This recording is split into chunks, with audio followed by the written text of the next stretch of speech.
Hello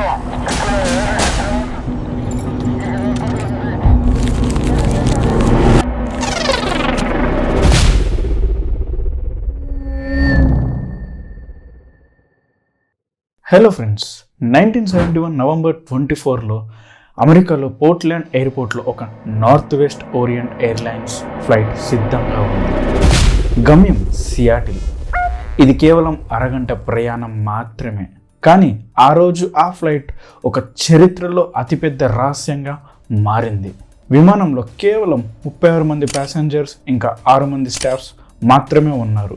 అందరూ సాధారణంగా తమ సీట్లలో కూర్చున్నారు. కానీ వెనుక చివరి సీట్లో 18E అనే సీట్లో ఒక వ్యక్తి సైలెంట్గా కూర్చున్నారు. ఆయన వేసుకున్న డ్రెస్సెస్ అయితే blue shirt, white shirt, black tie. ఓ ప్రొఫెషనల్ బిజినెస్ మ్యాన్లా ఉన్నాడు. కానీ అతను బిజినెస్ మ్యాన్ కాదు. అతని పేరు డిబి కూపర్.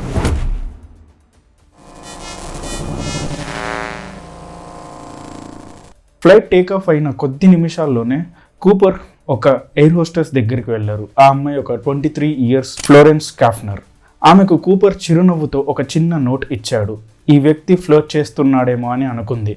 కాబట్టి ఆ నోట్ని చదవకుండానే తన బ్యాగ్లో వేసేసుకుంది. కానీ కూపర్ చాలా కామ్గా ఇలా అన్నాడు, మిస్, దయచేసి దీన్ని ఒకసారి చదవండి. ఆమె కాస్త ఆశ్చర్యంతో నోట్ తెరిచి చూసింది. నోట్లో నీట్ హ్యాండ్ రైటింగ్లో ఇలా రాసి ఉంది, మిస్, నా బ్రీఫ్ కేస్లో బాంబు ఉంది. మీరు నా పక్కన కూర్చోవాలి, లేదంటే ఈ బాంబుతో ఈ ఫ్లైట్ని పేల్చేస్తాను అని అన్నాడు. స్కిఫ్నర్ ఒక్క క్షణం ఆగిపోయినట్టు అనిపించింది. ఆమె కాస్త వణుకుతూ కూపర్ పక్కన కూర్చుంది.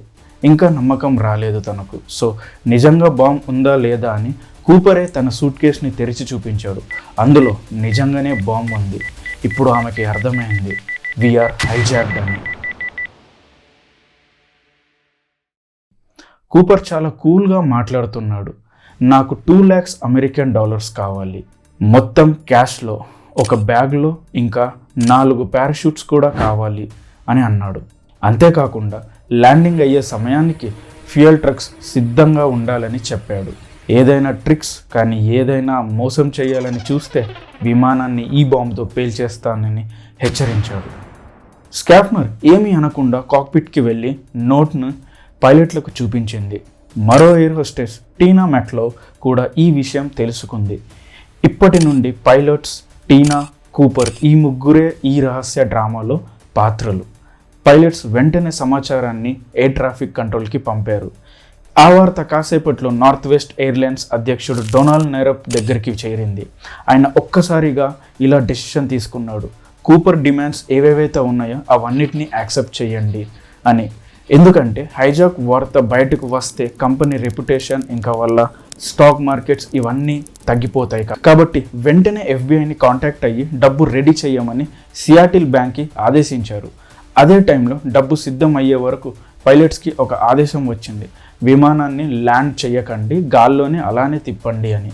అరగంట ఫ్లైట్ ఇప్పుడు 3 గంటల సస్పెన్స్గా మారింది.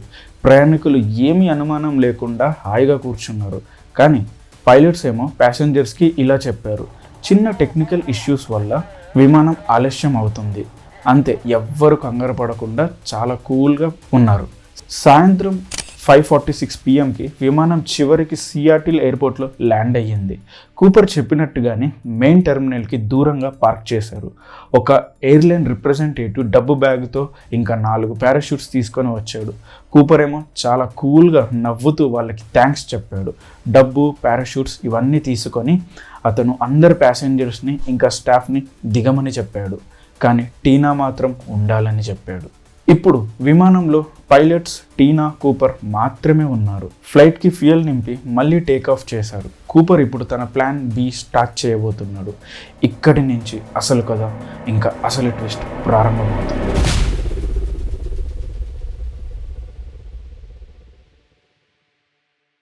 విమానం గాల్లోకి వెళ్ళిన వెంటనే కూపర్ పైలట్స్కి కొత్త డైరెక్షన్స్ ఇచ్చాడు. విమానాన్ని మెక్సికో సిటీ వైపు తీసుకెళ్ళండి.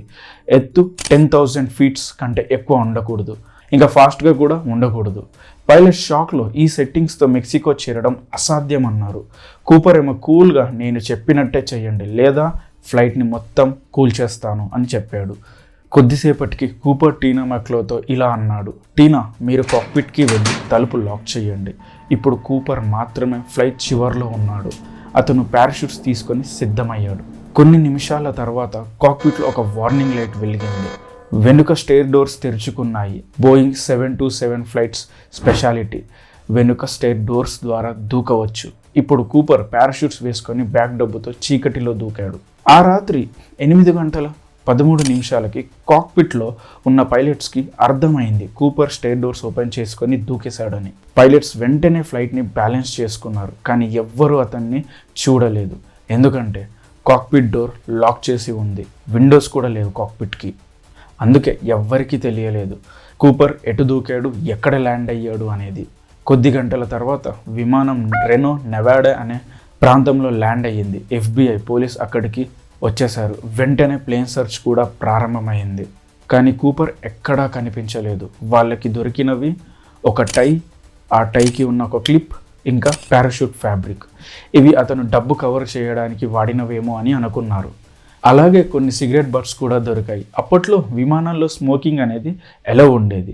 వీటిని ఫోరెన్సిక్ టీమ్కి పంపించారు. విమానం మొత్తం చెక్ చేయగా 66 అన్ఐడెంటిఫైడ్ ఫింగర్ ప్రింట్స్ దొరికాయి. వీటిలో ఏవి క్రూ లేదా ప్యాసెంజర్స్వి కావు. అక్కడి నుండి FBI హిస్టరీలోనే అతిపెద్ద ఇన్వెస్టిగేషన్ స్టార్ట్ అయింది. ఫ్రెండ్స్, ఇది 45 years ఇన్వెస్టిగేషన్. కానీ ఇప్పటికీ ఈ ఇన్వెస్టిగేషన్ ఒక అన్సాల్వ్డ్ మిస్టరీగానే మిగిలిపోయింది. 2016లో ఇన్వెస్టిగేషన్ని క్లోజ్ చేసేశారు, కానీ ప్రశ్న మాత్రం మిగిలిపోయింది. అదే కూపర్ ఎవరు అని. అతను ఇంకా బ్రతికే ఉన్నాడా? ఒకవేళ బ్రతికుంటే ఆ డబ్బునేం చేశాడు? ఆ డబ్బు ఇంకా ఉందా అనేది చాలా పెద్ద ప్రశ్న. ఇది చరిత్రలో ఏకైక హైజాక్ కేస్. FBI రికార్డ్స్లో ఇది అమెరికాస్ గ్రేటెస్ట్ మిస్టరీగా ఉండిపోయింది. ఇక్కడ 2 ఫ్యాసినేటింగ్ ఫ్యాక్ట్స్ ఏంటంటే, ఫస్ట్, హైజాక్ టైంలో ఎవ్వరూ అది హైజాక్ అని కూడా గుర్తించలేదు, ఎవరు గాయపడలేదు కూడా, ఇంకా ఎవ్వరూ చనిపోలేదు. దానికి కారణం టీనా మక్లో. టీనా మక్లో. ఆమె కూపర్తో కామ్గా మాట్లాడి సిచ్యువేషన్ని చాలా కంట్రోల్ చేసింది. ఆమె వల్లే ప్లేన్లో ఎవ్వరూ ప్యానిక్ అవ్వలేదు, ఎవ్వరికీ ఇది హైజాక్ అయ్యిందని కూడా తెలియదు. పైలట్స్ ఏమన్నారంటే, ఆమె చాలా కామ్గా ఒక క్రిమినల్ పక్కన కూర్చోవడానికి ఆమె కంటే బెటర్ పర్సన్ ఆ టైంలో ఎవ్వరూ లేరు. రెండవ ఆసక్తికర విషయం ఏంటంటే, DB కూపర్ అనే పేరు అసలు ఎలా వచ్చింది. అతను తనను తాను డాన్ కూపర్ అని చెప్పుకున్నాడు, కానీ ప్రపంచమంతా DB కూపర్ అని పిలిచింది. ఇది ఒక రిపోర్టర్ తప్పు వల్ల జరిగింది. జర్నలిస్ట్ జేమ్స్ లాంగ్ పోలీస్ సోర్స్తో మాట్లాడేటప్పుడు పేరును తప్పుగా రాసుకున్నాడు. పోలీస్ డాన్ కూపర్ అని అంటే అతనేమో DB కూపర్గా రాసుకున్నాడు. ఈ వార్త అన్ని న్యూస్ అవుట్లెట్స్లో వచ్చినప్పుడు అలా డాన్ కూపర్ DB కూపర్గా మారిపోయింది. సైకాలజీలో దీన్ని యాంకరింగ్ ఎఫెక్ట్ అంటారు. మనిషి మొదట విన్న ఇన్ఫర్మేషన్నే నిజం అనుకుంటారు, తర్వాత దాన్ని మార్చడం చాలా కష్టం. ఇది మనం పర్సనల్ లైఫ్లో కూడా చాలా ఫేస్ చేసి ఉంటాం. FBI ఇన్వెస్టిగేషన్లో కూపర్ జంప్ చేసే సమయంలో డబ్బు తన బాడీకి కట్టుకున్నాడు. మొత్తం బరువు సుమారు 10 కిలోలు ఉంటుంది ఆ డబ్బు వెయిట్. అతను 2 పారాషూట్స్ వాడి ఫ్లైట్ నుంచి దూకేశాడు. అతను వాషింగ్టన్ స్టేట్ సౌత్ వెస్ట్ ఏరియాలో ల్యాండ్ అయ్యి ఉండొచ్చని ఒక అంచనా. ఇది డెన్స్ ఫారెస్ట్, లేక్స్, వ్యాలీస్తో నిండిన ప్రదేశం. 10,000 feet ఎత్తు నుండి రాత్రి 8 గంటల టైంలో జంప్ చేస్తే ఒక మనిషి బ్రతకడం చాలా కష్టమని FBI కూపర్ బ్రతికి ఉండే ఛాన్సే లేదని అనుకున్నారు. కూపర్ కేసు తర్వాత మరికొన్ని కాపీకాట్ హైజాక్స్ కూడా జరిగాయి. కూపర్ వాడిన అదే టాక్టిక్స్ మరో 5గురు వాడారు అండ్ అందరూ బ్రతికిపోయారు. వారిలో ఒకరు మార్టిన్ మ్యాక్నెలీ 1972 జూన్ 24న హైజాక్ చేశాడు. సేమ్ కూపర్ ఎలా హైజాక్ చేశాడో అలానే అతను కూడా పారాషూట్ వాడి జంప్ చేసి సేఫ్గా ల్యాండ్ అయ్యాడు. FBIకి మరో ముఖ్యమైన క్లూ దొరికింది. టీనా మక్లో కూపర్కి పారాషూట్ ఇస్తున్నప్పుడు వాటిపై యూసేజ్ ఇన్స్ట్రక్షన్స్ రాసి ఉన్నాయి, కానీ కూపర్ అవి చదవాల్సిన అవసరం లేదు, నాకు ఇవన్నీ తెలుసని అన్నాడు. దాంతో FBIకి ఒక గట్టి అనుమానం వచ్చింది, ఇతను ట్రైన్డ్ పర్సన్ కావచ్చు. సో FBI సెర్చ్ చేసిన టీమ్స్ వెంటనే వాషింగ్టన్ ఫారెస్ట్లోకి బయలుదేరాయి. హెలికాప్టర్స్, డాగ్ స్క్వాడ్, బోట్స్ ఇవన్నీ వాడారు, కానీ ఒక్క ఆధారం కూడా దొరకలేదు. కూపర్కి ఇచ్చిన క్యాష్ చాలా స్పెషల్ది, ఎందుకంటే అవన్నీ $20 నోట్స్ అండ్ 10,000 బిల్స్, అంటే $2 లక్షల. బ్యాంక్లో ఆ నోట్లో సీరియల్ నెంబర్స్ని రికార్డు చేశారు. FBI ఆ సీరియల్ నెంబర్స్ని అమెరికా మొత్తం పంపించింది. బ్యాంక్స్, క్యాసినోస్, పెట్రోల్ పంప్స్ అన్ని చోట్ల అలర్ట్ చేసింది. ఈ సీరియల్ నెంబర్స్ ఉన్న నోట్స్ కనుక ఎవరికైనా దొరికితే ఎఫ్బిఐకి వెంటనే ఇన్ఫార్మ్ చేయండి అని చెప్పారు. కానీ మెయిన్ ఇష్యూ కూపర్ ఎక్కడ జంప్ చేశాడు అన్నది ఖచ్చితంగా ఎవ్వరికీ తెలియదు. Wind speed, altitude, night visibility అన్ని అజంప్షన్స్ మాత్రమే. ఎఫ్బిఐ అంచనా ప్రకారం కూపర్ లేక్ మర్విన్ దగ్గర ల్యాండ్ అయ్యి ఉండొచ్చని అనుకున్నారు. దాన్ని వెరిఫై చేయడానికి వారు ఒక ఎక్స్పెరిమెంట్ కూడా చేశారు. అదే బోయింగ్ 727 మోడల్తో 97 కిలోస్ వెయిట్ ఉన్న డమ్మీని వెనుక స్టేర్స్ నుంచి వదిలేశారు. అది ఎక్కడ పడిందో చూసి డ్రాప్ జోన్ని కూడా క్యాలిక్యులేట్ చేశారు. సర్చ్ టీమ్స్ అన్నీ డోర్ టు డోర్ ఇంటింటికి వెళ్ళి మరీ అడిగారు, ఏదైనా అనుమానాస్పదంగా కనిపించిందా, ఎవరైనా కనిపించారా అలా అని. పడవలేసుకొని చెరువుల్ని అన్నిటినీ సెర్చ్ చేశారు. ఎఫ్బిఐ చివరికి న్యూస్ పేపర్స్లో సీరియల్ నెంబర్స్ లిస్ట్ని కూడా పబ్లిష్ చేసింది. ఎందుకంటే వాళ్ళకి ఒక్క క్లూ కూడా ఆ టైంలో దొరకలేదు. ఈ నంబర్లతో నోట్స్ దొరికితే $1000 రివార్డ్స్ ఇస్తామని కూడా ప్రకటించారు. 3 సంవత్సరాల వరకు ఈ ఆఫర్ కొనసాగింది. కానీ ఒక్క నోట్ అంటే ఒక్కటి కూడా దొరకలేదు. 1979 హైజాక్కి 8 ఇయర్స్ గడిచాయి. ఒక పైలట్ ఎఫ్బిఐని సంప్రదించాడు. ఆయన పేరు టామ్ బోహన్. అతను ఒక కాంటినెంటల్ ఎయిర్లైన్స్లో పనిచేసేవాడు. అతను ఏం చెప్పాడంటే, ఆ రాత్రి నా ఫ్లైట్ కూపర్ ప్లేన్ వెనుక ఒక 4 మినిట్స్ దూరంలో 4000 ఫీట్ హైట్లో ఉంది. అప్పటి స్టార్మ్స్ అంటే ఉరుములు నా కెరియర్లో ఎప్పుడు చూడలేదు, అంత వర్స్ట్ స్టార్మ్స్ వచ్చాయని. సో బోహన్ అభిప్రాయం ప్రకారం ఎఫ్బిఐ డ్రాప్ జోన్ కంప్లీట్గా wrong. Actual location Washougal river drainage area దగ్గర అని చెప్పాడు. కొన్ని నెలల తర్వాత అతని మాట నిజమైంది. ఒక 8 ఇయర్స్ చిన్న పిల్లోడికి కొలంబియా రివర్ తీరంలో కొంత క్యాష్ దొరికింది. అవి అన్ని $20 కొన్ని ఇంకా రబ్బర్ బ్యాండ్స్తో అలానే ఉన్నాయి. పోలీస్ వచ్చి సీరియల్ నెంబర్స్ చెక్ చేస్తే అవి కూపర్వి అని ఐడెంటిఫై చేశారు. ఇదే ఫస్ట్ ఎవిడెన్స్. మొత్తం దొరికింది $5800 మాత్రమే. కానీ అది కూపర్ మనీ అని ఎఫ్బిఐ కన్ఫర్మ్ చేసేసింది. టామ్ బోహన్ చెప్పినట్టుగా వాష్గల్ రివర్ దగ్గర కూపర్ ల్యాండ్ అయ్యి ఉండవచ్చు. అదే రివర్లో ఈ క్యాష్ దొరికింది. ఎఫ్బిఐ మళ్ళీ ఆ ఏరియా సెర్చ్ చేసింది, పారాషూట్ ముక్కలు లేదా శరీరం ఏదైనా దొరకవచ్చు అనే చిన్న ఆశతో. కానీ ఏమీ దొరకలేదు. ఎఫ్బిఐ ఏజెంట్ రిచర్డ్ టౌసో అభిప్రాయం ప్రకారం కూపర్ ఆ రాత్రి ఆ ఫ్రీజింగ్ వాటర్లో మునిగిపోయి చనిపోయి ఉండొచ్చు అని అనుకున్నారు. కానీ ఆ స్టోరీ అక్కడితో ఆగలేదు. ఒక కొత్త ట్విస్ట్ తీసుకుంది. ఆ 8-year-old బాయ్కి రివార్డ్గా కొన్ని నోట్స్ ఇచ్చారు. 2008లో అతను పెద్దయినాక ఆ 15 నోట్స్ను ఆన్లైన్లో ఆప్షన్గా పెట్టాడు. $20 బదులు అతనికి $37 వచ్చాయి. ఎందుకంటే కూపర్ కేస్ అంత ఫేమస్ అమెరికాలో. ప్రజలు ఆ నోట్స్ కోసం హ్యూజ్ అమౌంట్స్ చెల్లించడానికి కూడా రెడీగా ఉన్నారు. ఇక్కడే ఒక ట్విస్ట్. కూపర్ ఎవరు, అతని అసలు ఐడెంటిటీ ఏంటి, ఎక్కడి నుంచి వచ్చాడు? ఎఫ్బిఐ వద్ద కొన్ని క్లూస్ మాత్రమే ఉన్నాయి. టై, ఇంకా టైకి ఉన్న ఒక క్లిప్. ఆ టై క్లిప్పై మైక్రోస్కోపిక్ మెటల్ పార్టికల్స్ కనిపించాయి. 2009 మార్చ్లో సైంటిస్టుల టీం టై క్లిప్పై రీసెర్చ్ చేస్తే ఎలక్ట్రానిక్ మైక్రోస్కోప్ ద్వారా పరీక్షిస్తే ప్యూర్ టైటానియం ఇంకా అల్యూమినియం యాంటిమోనీ మిక్స్ ఉన్నట్టు తెలిసింది. ఈ ఫైండింగ్స్ ప్రకారం కూపర్ మెటల్ మ్యానుఫ్యాక్చరింగ్ లేదా ఏదైనా ఏరోనాటికల్ ఇంజనీరింగ్ ఇండస్ట్రీలో పనిచేసి ఉండొచ్చని అనుకున్నారు. అంటే కూపర్ ఒక బోయింగ్ ఎంప్లాయీ అయ్యి ఉండే అవకాశం కూడా ఉంది. ఎందుకంటే ఆ టైటానియం టైప్ ఆ కాలంలో ఫ్లైట్ మ్యానుఫ్యాక్చరింగ్ కంపెనీస్లో మాత్రమే వాడేవాళ్ళు. ఎఫ్బిఐ మొదటి సంవత్సరంలోనే క్రూస్, ప్యాసెంజర్స్ స్టేట్మెంట్స్ ఆధారంగా కూపర్ ఫేస్ స్కెచ్ వేశారు. 1971 నవంబర్ 28 నాటికి ఫస్ట్ స్కెచ్ రెడీ అయింది. కానీ ఫ్లోరెన్స్ కాఫ్నర్ ఇంకా టీనా మెక్లో వంటి సాక్షులు ఇది సరైన ఫేస్ కానే కాదన్నారు. దాంతో 1972లో సెకండ్ స్కెచ్ వేశారు. కానీ అది కూడా మ్యాచ్ కాలేదు. తర్వాత మళ్ళీ 1973 జనవరి 2న ఎఫ్బిఐ ఫైనల్ స్కెచ్ రిలీజ్ చేసింది. స్కాఫ్నర్ ఆ స్కెచ్ చూసి ఎస్, ఇదే కూపర్ అసలైన ముఖం అని చెప్పింది. ఇదే ఇమేజ్ ప్రపంచానికి తెలిసిన డీబీ కూపర్ ఫేస్గా అయ్యింది. 2006 నుండి 2009 వరకు కేసు లీడ్ చేసిన ఎఫ్బిఐ ఆఫీసర్ లారీ క్యార్ అభిప్రాయం ప్రకారం కూపర్ ఎయిర్ ఫోర్స్లో కార్గో లోడర్గా పనిచేసి ఉండవచ్చని అనుకున్నారు. అందుకే పారాషూట్ హ్యాండ్లింగ్, ఫ్లైట్ మెకానిక్స్ అన్నీ పర్ఫెక్ట్గా చేశాడు. ఈ ఎవిడెన్స్ ఆధారంగా ఎఫ్బిఐ మొత్తం 800 సస్పెక్ట్స్ని ఒక లిస్ట్గా చేసింది. అందులో 20 మంది మీద డీప్గా ఇన్వెస్టిగేషన్ చేశారు. మొదట ప్రధాన సస్పెక్ట్ రిచర్డ్ మెకాయ్. ఈయన ఒక వియత్నాం వార్ వెటరన్. హైజాక్కి 5 నెలల తర్వాతకు కూపర్ ఎలా అయితే హైజాక్ చేశాడో ఇతను కూడా 4 పారాషూట్స్ ఇంకా $5 లక్షల డిమాండ్ చేశాడు. జంప్ చేసిన తర్వాత FBI అతన్ని పట్టుకుంది. కోర్టు అతనికి 45 years జైలు శిక్ష విధించింది. FBIకి ఇతనే DB కూపర్ అయి ఉండొచ్చని ఒక అంచనా.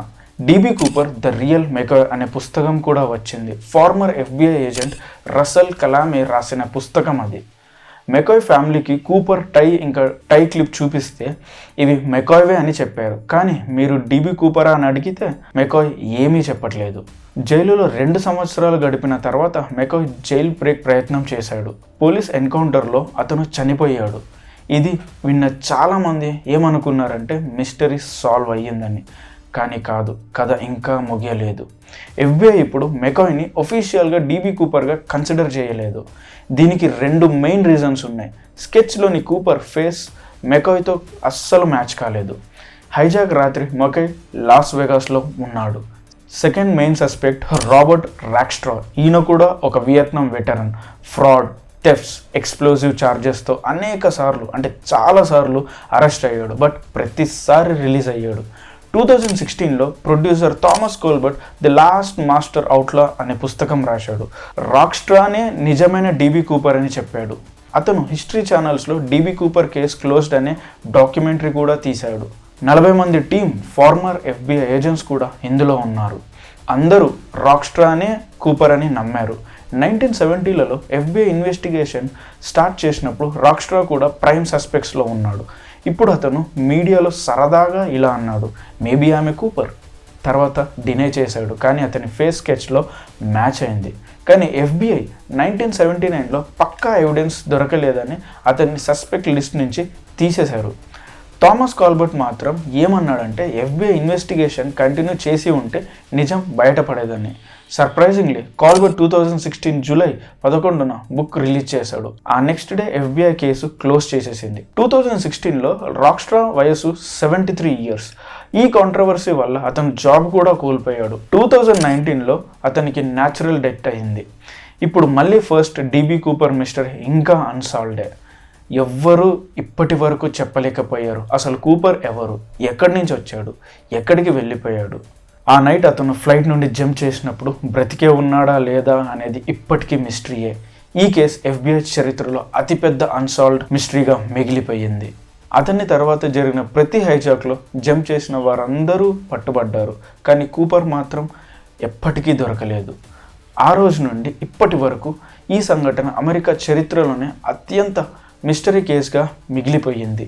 DB కూపర్ పేరు ఇప్పటికీ బుక్స్, ఫిలిమ్స్, పాడ్కాస్ట్ ఇంకా మిస్టరీ లిస్ట్లో అలాగే ఉండిపోయింది. ఇది విన్న తర్వాత మీరేమనుకుంటున్నారు? కూపర్ జంప్ చేసి కూడా బ్రతికిపోయాడా లేక నిజంగానే చీకటిలో కలిసిపోయాడా? మీ అభిప్రాయాన్ని కామెంట్స్లో చెప్పండి. ఇలాంటి మరిన్ని మిస్టరీస్ కోసం ఫాలో చేయండి మీమ్ భాషని. తర్వాతి వీడియోలో కలుద్దాం. Signing off.